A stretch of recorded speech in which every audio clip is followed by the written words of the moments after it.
Funding for this program is provided by. Additional funding provided by.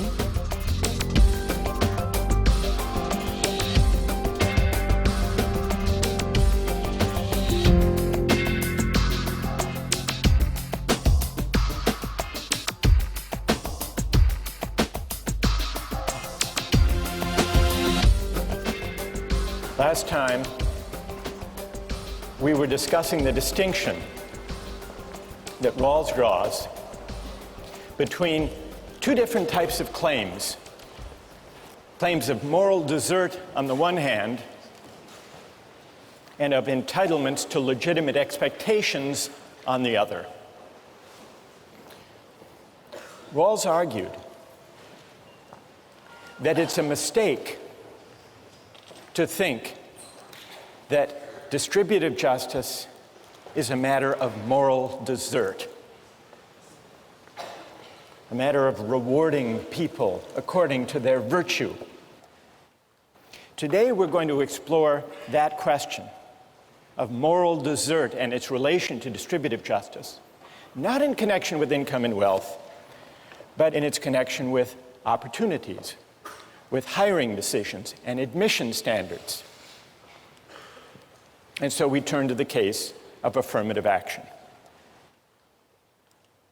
You read about the case of Cheryl Hopwood. She applied for admission to the University of Texas Law School. Cheryl Hopwood had worked her way through high school. She didn't come from an affluent family. She put herself through community college and California State University at Sacramento. She achieved a 3.8 grade point average there. Later moved to Texas, became a resident, took the law school admissions test, did pretty well on that, and she applied to the University of Texas Law School. She was turned down. She was turned down at a time when the University of Texas was using an affirmative action admissions policy. A policy that took into account race and ethnic background. The University of Texas said 40% of the population of Texas is made up of African Americans and Mexican Americans. It's important that we, as a law school, have a diverse student body. And so we are going to take into account not only grades and test scores, but also the demographic makeup of our class, including its race and ethnic profile. The result, and this is what Hopwood complained about, the result of that policy is that some applicants to the University of Texas Law School with a lower academic index, which includes grades and test scores, than hers, were admitted, and she was turned down. She said, she argued, I'm just being turned down because I'm white. If I were a member of a minority group with my grades and test scores, I would have been admitted.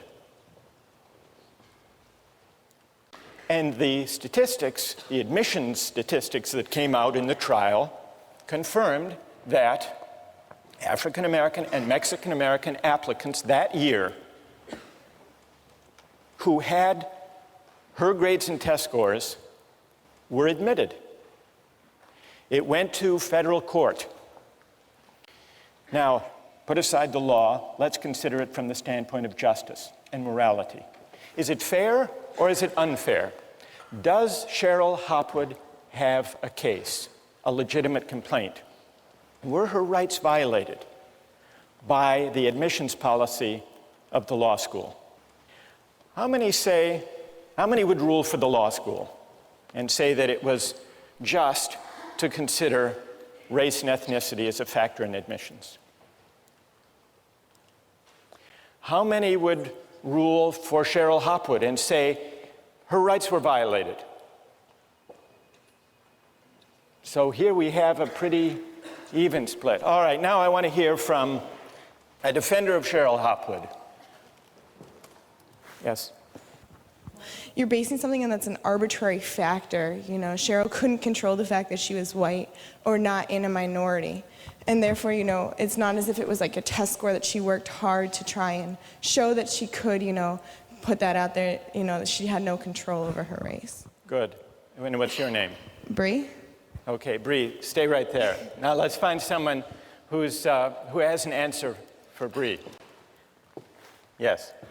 There are discrepancies in the educational system, and majority of the time, I know this in New York City, the schools that minorities go to are not as well funded, are not as well supplied as white schools.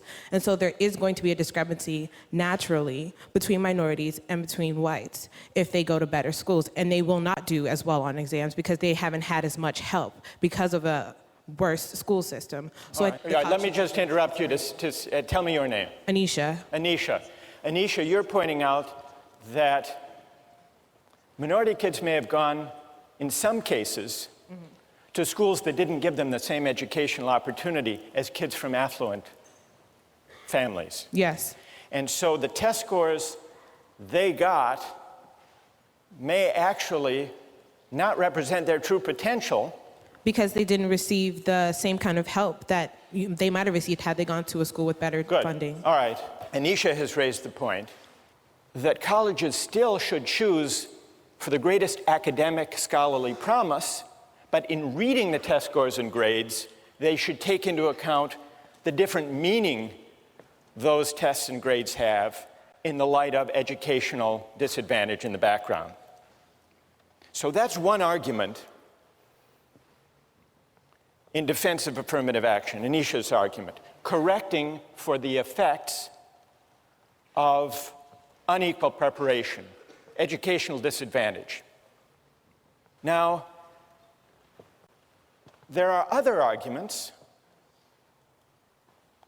Suppose, just to identify whether there is a competing principle here, suppose there are two candidates who did equally well on the tests and grades, both of whom went to first-rate schools. Two candidates. Among those candidates, would it be unfair for the college or university, for Harvard, to say, we still want diversity along racial and ethnic dimensions, even where we are not correcting for the effects on test scores of educational disadvantage? What about in that case, Bree? If it's that one thing that puts, you know, someone over the edge, then I guess that would be, you know, justifiable. If everything else about the individual first, though, everything they consider about that person's, you know, talents and where they come from and who they are without these arbitrary factors is the same. Without these arbitrary factors, you call it. But before you were suggesting, Bree, that race and ethnicity are arbitrary factors outside the control of the applicants. True, I would agree with that. And your general principle is that admissions shouldn't reward arbitrary factors over which people have no control. Right. All right. Who else? Who else would like to? Thank you both. Who else would like to get into this? What do you say? Well, first of all, I'm for affirmative action temporarily, but for two reasons. First of all, you have to look at the university's purpose. It is to educate their students. And I feel that different races, people coming from different races have different backgrounds and they contribute differently to the education. And second of all, when you say they have equal backgrounds, that's not true when you look at the broader picture and you look at slavery. And this is kind of a reparation. I think affirmative action is a temporary solution to alleviate history and the wrongs done to African Americans in particular. And what's your name? David. David, you say that affirmative action is justified, at least for now, as a way of compensating for past injustice, the legacy of slavery and segregation. Right. Who wants to take on that argument? We need now a critic of affirmative action. Yes, go ahead.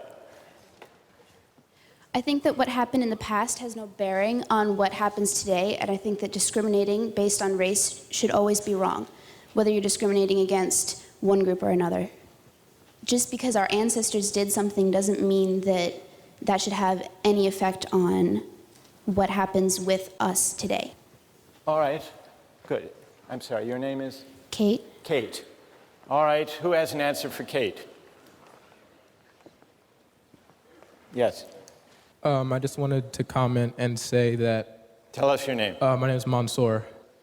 Because of slavery, because of past injustices, today we have a higher proportion of African Americans who are in poverty, who face less opportunities than white people. And so because of slavery 200 years ago, and because of Jim Crow, and because of segregation, today we have injustice based on race.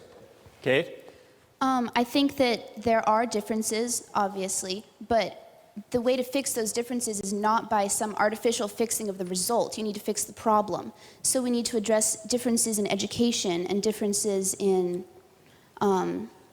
upbringing with programs like Head Start and giving more funding to lower income schools rather than trying to just fix the result so it makes it look like it's equal when really it isn't.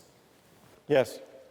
Well, with regard to affirmative action based on race, I just want to say that white people have had their own affirmative action in this country for more than 400 years. It's called nepotism and quid pro quo. So there's nothing wrong with correcting the injustice and discrimination that's been done to black people for 400 years. Good. Tell us your name. Hannah? Hannah. All right, who has an answer for Hannah? And just to add to Hannah's point, because we need now someone to respond. Hannah, you could have also mentioned legacy admissions. Exactly. I was going to say, if you disagree with affirmative action, you should disagree with legacy admission, because it's obvious from looking around here that there are more white legacies than black legacies in the history of Harvard University. And explain what legacy admissions are. Well, legacy admissions is giving an advantage to someone who has an arbitrary privilege of their parent having attended the university to which they're applying. All right, so a reply for Hannah. Yes, in the balcony, go ahead. First of all, if affirmative action is making up for past injustice, how do you explain minorities that were not historically discriminated against in the United States who get these advantages? In addition, you could argue that affirmative action perpetuates divisions between the races rather than achieve the ultimate goal of race being an irrelevant factor in our society. And tell us your name. Danielle? Hannah? I disagree with that, because I think that by promoting diversity in an institution like this, you further educate all of the students, especially the white students who grew up in predominantly white areas. It's certainly a form of education to be exposed to people from different backgrounds, and you put white students at an inherent disadvantage when you surround them only with their own kind. Why should race necessarily be equated with diversity? There's so many other forms. Why should we assume that race makes people different? Again, that's perpetuating the idea of racial division within our universities and our society. Hannah? With regard to African American people being given a special advantage, it's obvious that they bring something special to the table because they have a unique perspective, just as someone from a different religion or socioeconomic background would as well. As you say, there are many different types of diversity. There's no reason that racial diversity should be eliminated from that criteria. Yes, go ahead. Racial discrimination is illegal in this country, and I believe that it was African American leaders themselves, when Martin Luther King said he wanted to be judged not on the color of his skin, but by the content of his character, his merit, his achievements. And I just think that to decide solely based on someone's race is just inherently unfair. I mean, if you want to correct based on disadvantaged backgrounds, that's fine, but there are also disadvantaged white people as well. It shouldn't matter if you're white, black. Tell us your name. Ted. Ted? Yes. Think of Hopwood. It's unfair to count race, or I assume you would also say ethnicity or religion. Yes. Do you think she has a right to be considered according to her grades and test scores alone? No, there is more to it than that. Universities need to promote diversity. And So you agree with the goal of promoting diversity? There's ways to promote diversity besides discriminating against people solely based on a factor that they cannot control. All right, so what makes it wrong is that she can't control her race. She can't control the fact that she's white. That's the heart of the unfairness to her. Bree made a similar point. that basing admissions on factors that people can't control is fundamentally unfair. What do you say? There's a lot of things you can't control, and if you're going to go through it based on merit, like just based on your test scores, a lot of what you can achieve has to do with like the family background that you raised in. If both your parents were scholarly, then you have more of a chances of actually being more scholarly yourself and getting those grades. And you can't control what kind of family you were born into. So All I right, mean, good. That's a great rejoinder. What's your name? Da. Da. Ted, are you against advantages that come from the family you were born into? What about legacy admission? I mean, I do believe that in terms of like a legacy admission, you shouldn't have a special preference. I mean, if there is a legacy admission, you could argue is another part of diversity. You could say it's important to have a small percentage of people that have several generation family attendance at a place like Harvard. However, that should not be an advantaged factor like race. That should just be another part of promoting diversity. Should it count at all? I think that alumni status, should it count at all, Ted? Yes, it should count. All right, I want to step back for a moment from these arguments. Thank you all for these contributions. We're going to come back to you. If you've listened carefully, I think you will have noticed 3 different arguments emerge from this discussion in defense of considering race and ethnicity as a factor in admissions. One argument has to do with correcting for the effects of educational disadvantage. That was Anisha's argument. This is what we might call the corrective argument. Correcting for differences in educational background, the kind of school people went to, the opportunities they had, and so on. That's one argument. What's worth noticing, though, is that that argument is consistent in principle with the idea that only academic promise and scholarly potential should count in admissions. We just need to go beyond test scores and grades alone to get a true estimate of academic promise and scholarly ability. That's the first argument. Then we heard a second argument that said affirmative action is justified even where there may not be the need to correct for educational disadvantage in a particular applicant's case.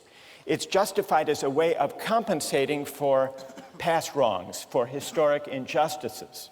So that's a compensatory argument, compensating for past wrongs. Then we heard a different argument for affirmative action from Hannah and others that argued in the name of diversity. Now, the diversity argument is different from the compensatory argument because it makes a certain appeal to the social purpose or the social mission of the college or university. There are really 2 aspects to the diversity argument.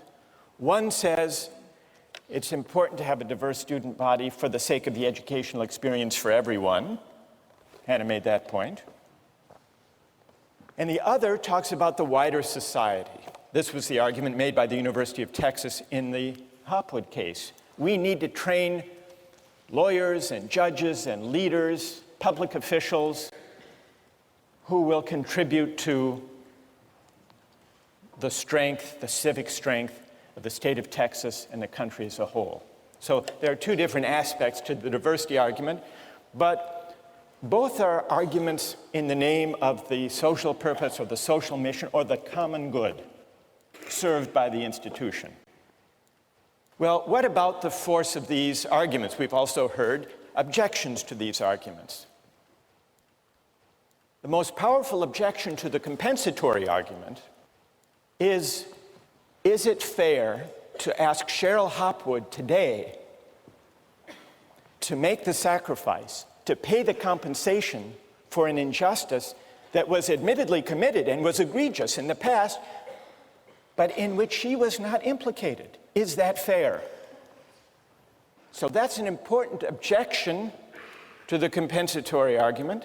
And in order to meet that objection, we would have to investigate whether there is such a thing as group rights or collective responsibility that reaches over time. So having identified that issue, let's set it aside to turn to the diversity argument.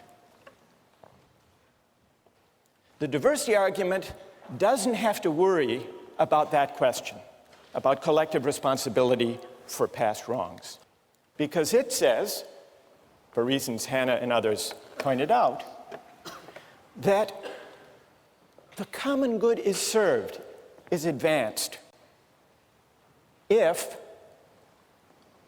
there is a racially and ethnically diverse student body. Everyone benefits.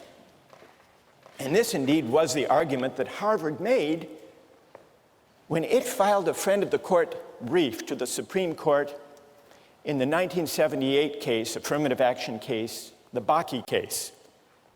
And the Harvard brief, the Harvard rationale, was cited by Justice Powell, who was the swing vote in the case, upholding affirmative action. He cited that as providing the rationale that he thought was constitutionally acceptable. Harvard's argument in its brief was this: we care about diversity. Scholarly excellence alone has never been the criterion of admission, the sole criterion of admission to Harvard College.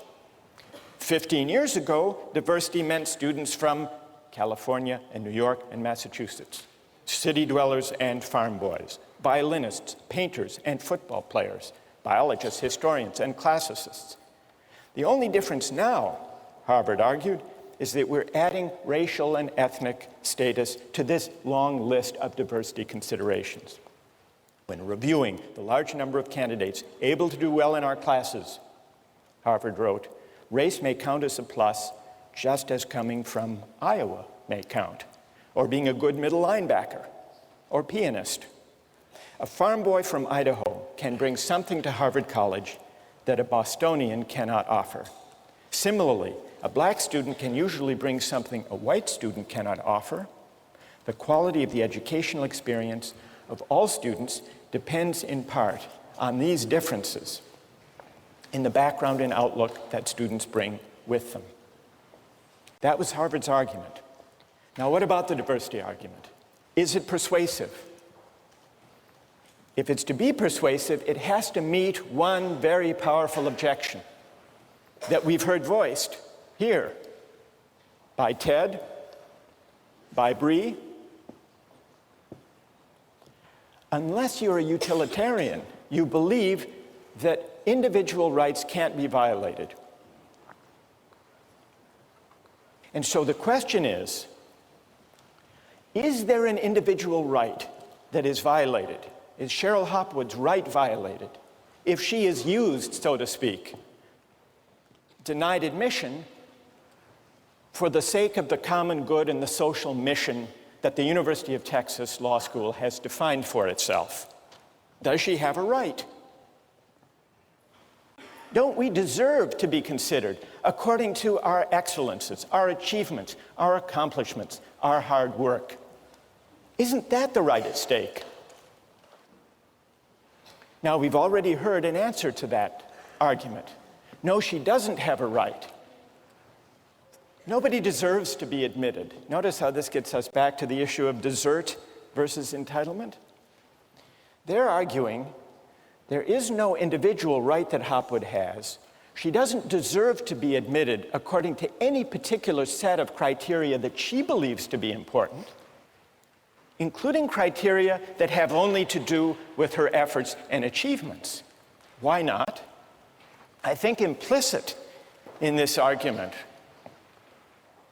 is something like Rawls's rejection of moral desert as the basis of distributive justice. Yes, once Harvard defines its mission and designs its admission policy in the light of its mission, people are entitled, who fit those criteria, they are entitled to be admitted. But according to this argument, no one deserves that Harvard College define its mission and design its admission criteria in the first place in a way that prizes the qualities they happen to have in abundance. Whether those qualities are test scores or grades or the ability to play the piano or to be a good middle linebacker or to come from Iowa or to come from a certain minority group. So you see how this debate about affirmative action, especially the diversity argument, takes us back to the question of rights, which in turn takes us back to the question of whether moral desert is or is not the basis for distributive justice. Think about that over the weekend, and we'll continue this discussion next time.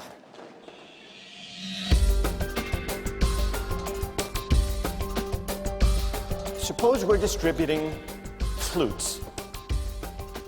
Who should get the best ones? What's Aristotle's answer? Anyone? His answer is the best flutes should go to the best flute players because that's what flutes are for.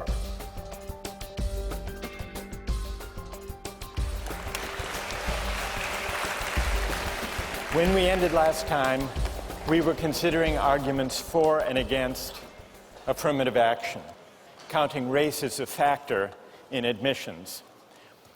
And in the course of the discussion, three arguments emerged, three arguments for affirmative action. One of them was the idea that race and ethnic background should count as a way of correcting for the true meaning of test scores and grades,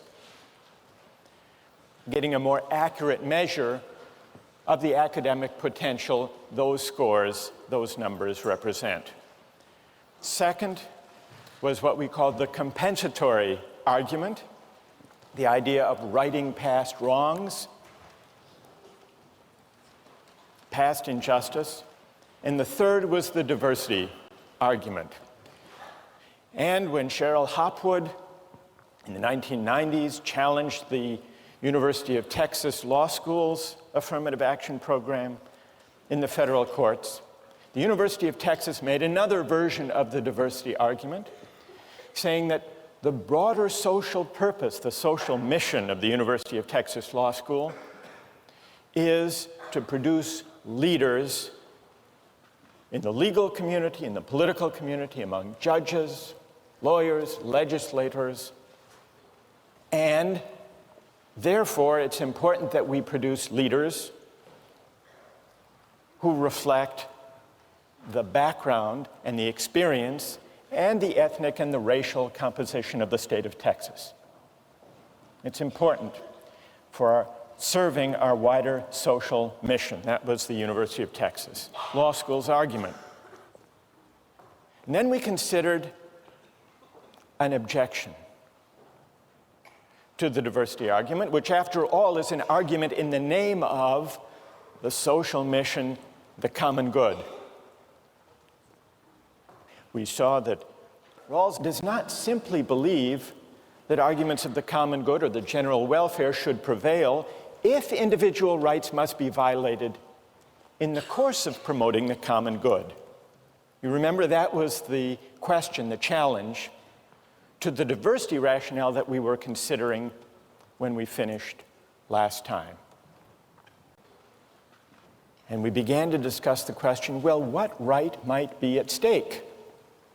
Maybe the right to be considered according to factors within one's control. Maybe this is the argument that Cheryl Hopwood implicitly was making. She can't help the fact that she's white. Why should her chance at getting into law school depend on a factor she can't control? And then Hannah, who was advancing an argument last time, said Harvard has the right to define its mission any way it wants to. It's a private institution. And it's only once Harvard defines its mission that we can identify the qualities that count. So no rights are being violated. Now, what about that argument? What I would like to do is to hear objections to that reply, and then see whether others have an answer. Yes. And tell us your name. Da. Da. Right. You spoke up last time. All right. How do you answer that argument? Well, I think there was two things in there. One of them was that a private institution could define its mission however it wants, but then that doesn't make however it defines it right. Like, I could define my personal mission as I want to collect all the money in the world, but does that make it even a good mission? So you can't say that just because a college is a private institution, it could just define it whatever it wants. We still have to think about whether the way it's defining it is right. And in the case of affirmative action, a lot of people have said that since there's a lot of other factors involved, why not race? Like, if we already know that the system is imperfect. I want to stick with your first point, Okay. Da. Here's Da's objection. Can a college or university define its social purpose any way it wants to, and then define admissions criteria accordingly? What about the University of Texas Law School, not today, but in the 1950s? Then there was another Supreme Court case against the admissions policy of the University of Texas Law School because it was segregated. It only admitted whites. And when the case went to court back in the 50s, the University of Texas Law School also invoked its mission. Our mission as a law school is to educate lawyers for the Texas bar, for Texas law firms. And no Texas law firm hires African Americans. So to fulfill our mission, we only admit whites. Or consider Harvard in the 1930s, when it had anti-Jewish quotas. President Lowell, president of Harvard in the 1930s, said that he had nothing personally against Jews, but he invoked the mission, the social purpose of Harvard, he said, which is not only to train intellectuals. Part of the mission of Harvard, he said, is to train stockbrokers for Wall Street, presidents and senators. And there are very few Jews who go into those professions. Now, here's the challenge. Is there a principal distinction between the invocation of the social purpose of the college or university today in the diversity rationale and the invocation of the social purpose or mission of the university by Texas in the 1950s or Harvard in the 1930s? Is there a difference in principle? What's the reply? Hannah? Well, I think that the principle that's different here is basically the distinction between inclusion versus exclusion. I think that it's morally wrong of the university to say, we're going to exclude you on the basis of your religion or your race. That's denial on the basis of arbitrary factors. What Harvard is trying to do today with its diversity initiatives is to include groups that were excluded in the past. Good. Stay there. Let's see if someone would like to reply. Go ahead. This was kind of in support of Hannah rather than a reply, but That's all right. I was going to say another principal difference can be based on malice being the motivation, I guess, for the historical segregation act. So it's saying that we're not going to let blacks or Jews in because they're worse as people or as a group. Good. So the element of malice isn't present. And what's your name? Stevie? Stevie says that in the historic segregationist, racist, anti-Semitic quotas or prohibitions, there was built into them a certain kind of malice, a certain kind of judgment that African Americans or Jews were somehow less worthy than everybody else. Whereas present day affirmative action programs don't involve or imply any such judgment. What it amounts to saying is, so long as a policy just uses people in a way as valuable to the social purpose of the institution, it's okay, provided it doesn't judge them maliciously, as Stevie might add, as intrinsically less worthy. I'd like to raise a question. Doesn't that concede that all of us, when we compete for positions or for seats in colleges and universities, in a way are being used, not judged, but used in a way that has nothing to do with moral desert? Remember, we got into this whole discussion of affirmative action when we were trying to figure out whether distributive justice should be tied to moral desert or not. And we were launched on that question by Rawls and his denial, his rejection of the idea that distributive justice, whether it's positions or places in the class or income and wealth, is a matter of moral desert. Suppose that were the moral basis of Harvard's admissions policy. What letters would they have to write to people they rejected or accepted, for that matter? Wouldn't they have to write something like this? Dear unsuccessful applicant, we regret to inform you that your application for admission has been rejected. It's not your fault that when you came along, society happened not to need the qualities you had to offer. Those admitted instead of you are not themselves deserving of a place, nor worthy of praise for the factors that led to their admission. We are in any case only using them and you as instruments of a wider social purpose. Better luck next time. What was the letter you actually got when you were admitted?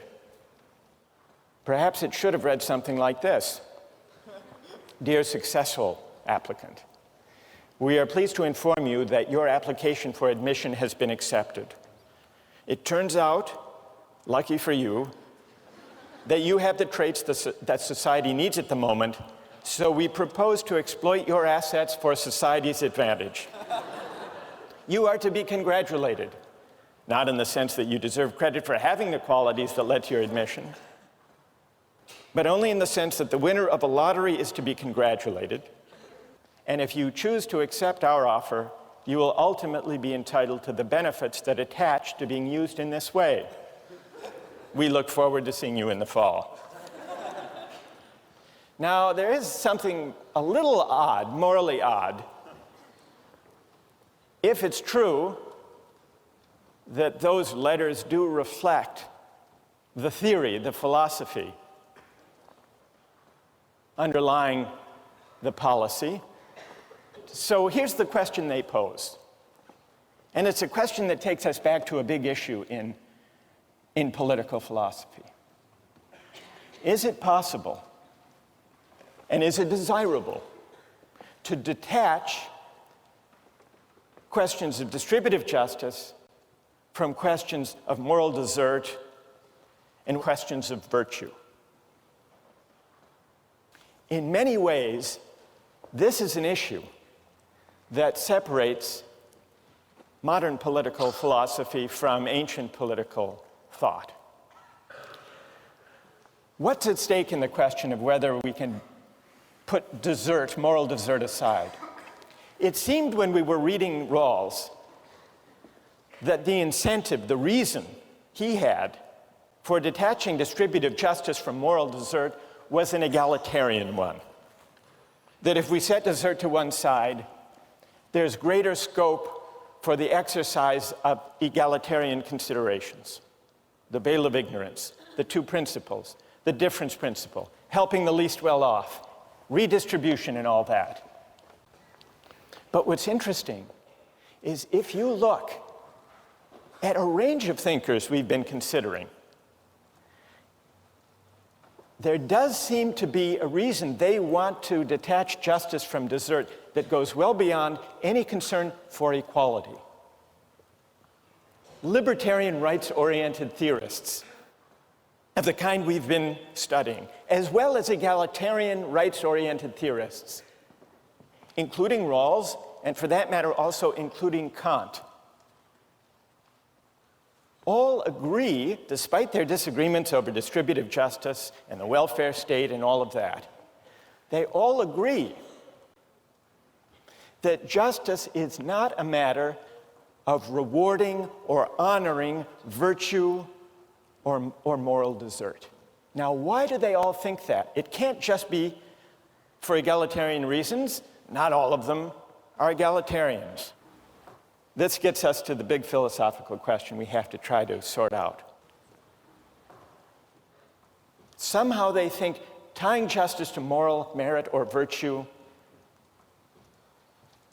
is going to lead away from freedom, from respect for persons as free beings.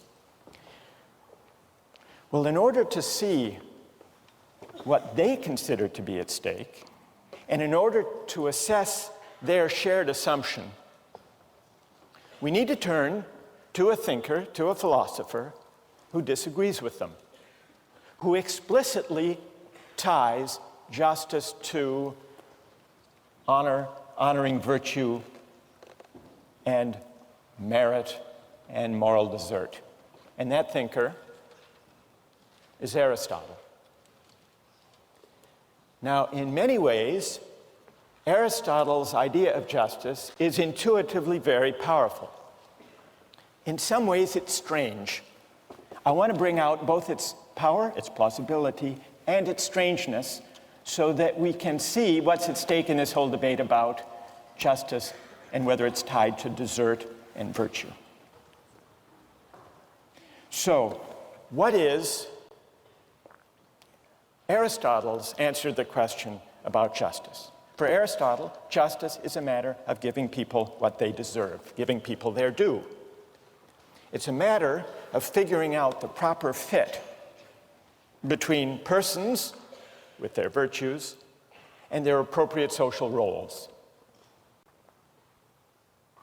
Well, what does this picture of justice look like? And how does it differ from the conception that seems to be shared among libertarian and egalitarian rights-oriented theorists alike? Justice means giving each person his or her due, giving people what they deserve. But what is a person's due? What are the relevant grounds of merit or desert? Aristotle says that depends on the sort of things being distributed. Justice involves two factors: things and the persons to whom the things are assigned. In general, we say, Aristotle writes, that persons who are equal should have equal things assigned to them. But here there arises a hard question. Equals in what respects? Aristotle says that depends on the sort of thing we're distributing. Suppose we're distributing flutes. What is the relevant merit or basis of desert for flutes? Who should get the best ones? What's Aristotle's answer? Anyone? The best flute players, right. Those who are best in the relevant sense, the best flute players. Is it just to discriminate in allocating flutes? Yes, all justice involves discrimination, Aristotle says. What matters is that the discrimination be according to the relevant excellence, according to the virtue appropriate to having flutes. He says it would be unjust to discriminate on some other basis in giving out the flutes. Say wealth. Just giving the best flutes to the people who can pay the highest price. or nobility of birth, just giving flutes to aristocrats, or physical beauty, giving the best flutes to the most handsome, or chance, having a lottery. Aristotle says birth and beauty may be greater goods than the ability to play the flute, and those who possess them may surpass the flute player more in these qualities than he surpasses them in his flute playing. But the fact remains that he is the person who ought to get the best flute. It's a strange idea, this comparison, by the way, that, could you say, am I more handsome than she is a good lacrosse player? It's a strange kind of comparison. But putting that aside, Aristotle says, we're not looking for the best overall, whatever that might mean. We're looking for the best musician. Now, why? This is important to see. Why should the best flutes go to the best flute players? Well, why do you think? Anybody? What? They'll produce the best music. Well, and everybody will enjoy it more. That's not Aristotle's answer. Aristotle is not a utilitarian.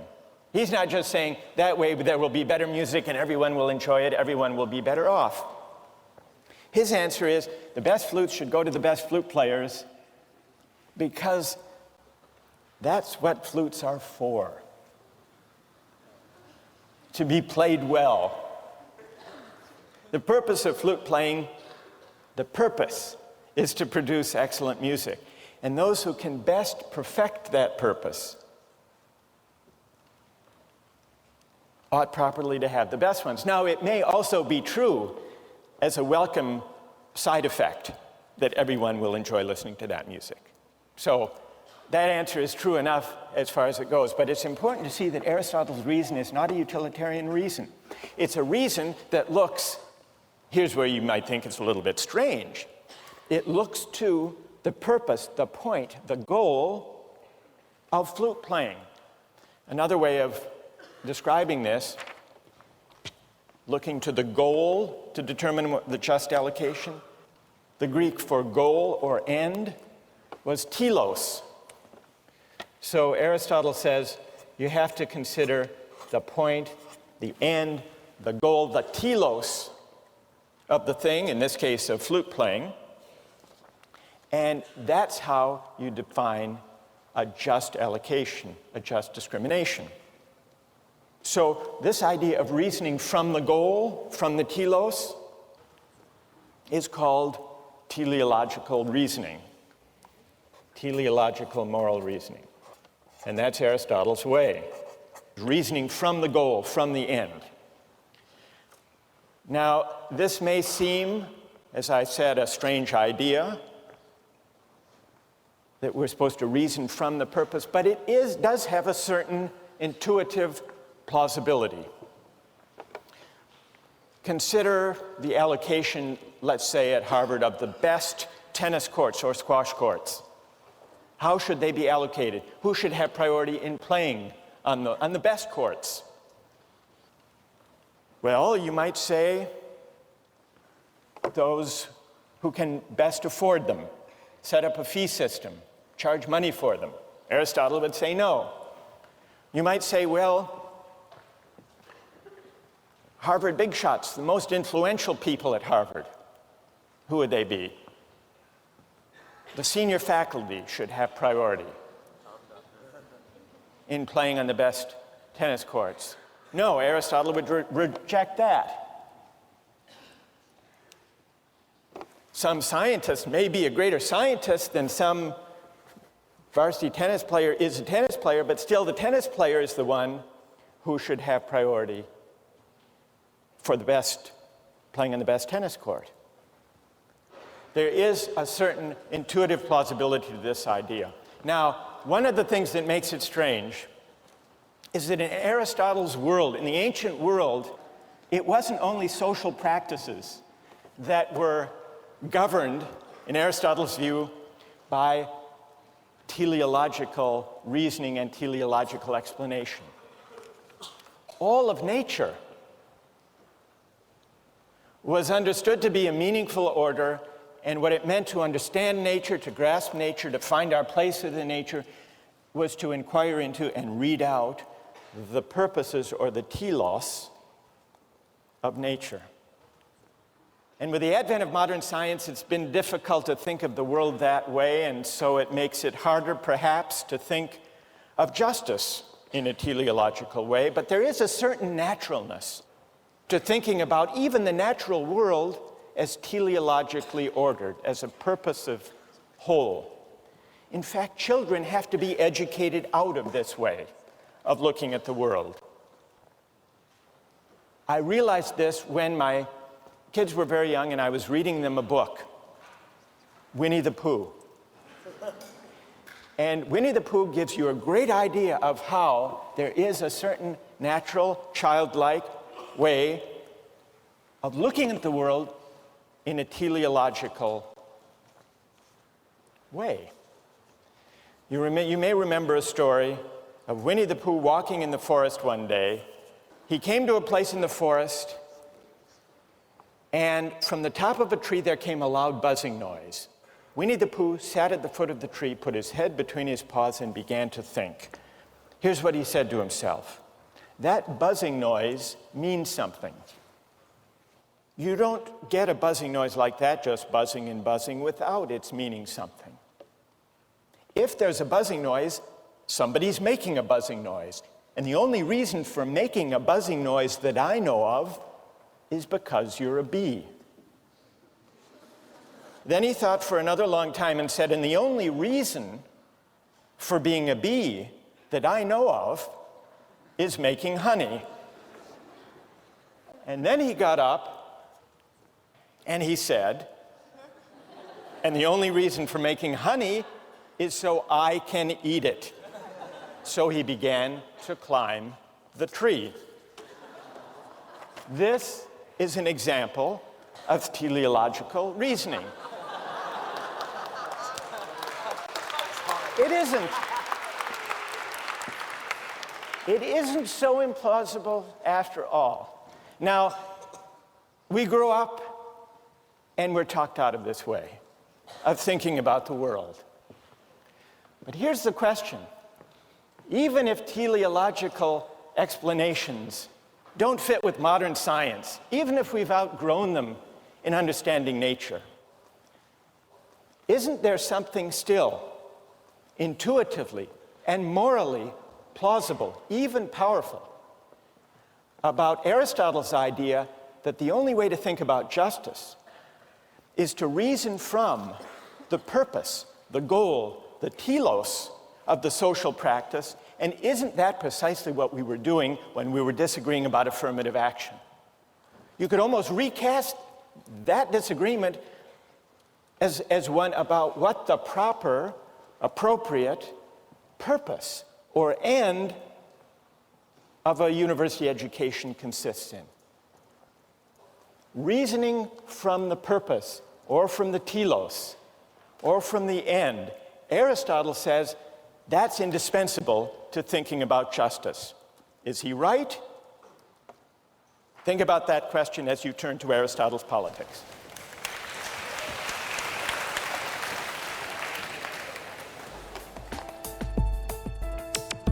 Don't miss the chance to interact online with other viewers of Justice.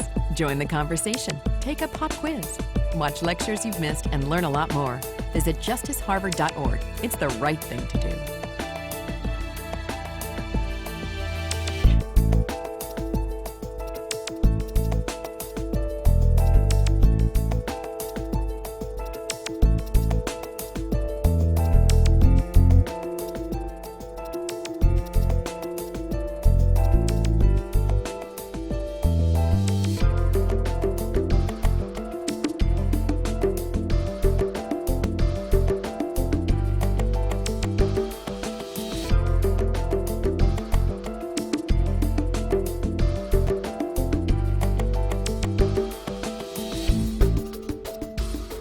Funding for this program is provided by Additional funding provided by